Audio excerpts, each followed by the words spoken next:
Hi. Hello. నేను మీ T S N. Welcome to Indian court cross files.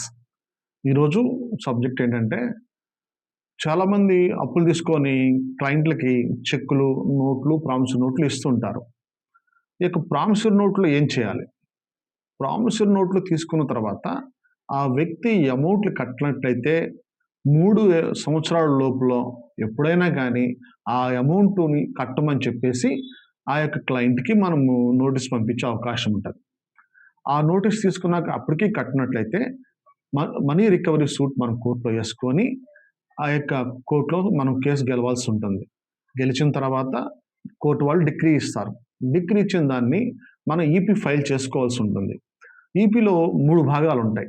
ఎట్లా మనం రికవరీ చేసుకోవచ్చంటే, ఒకటి అతను ఉద్యోగస్తుడైతే సాలరీ మీద మనం అటాచ్‌మెంట్ పెట్టుకోవచ్చు. అదే విధంగా ఆస్తి ఉన్నట్టయితే ఆస్తి మీద అటాచ్‌మెంట్ పెట్టుకోవచ్చు.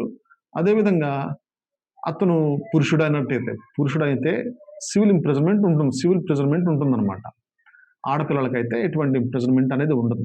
కాబట్టి ఎవరికైనా అప్పులు ఇవ్వాలనుకుంటే ముందుగా వాళ్ళకి ఆస్తులు ఉన్నాయో లేవో చెక్ చేసుకోండి. అదే విధంగా వాళ్ళకి జాబ్‌లు ఉన్నాయో లేవో చెక్ చేసుకొని, ఆ తర్వాత మాత్రమే వాళ్ళకి అప్పులు ఇస్తే చాలా బావుంటుంది. అప్పుడు మీకు రికవరీ వేగంగాను ఉంటుంది. ఇట్లు మీ టీఎస్ఎన్.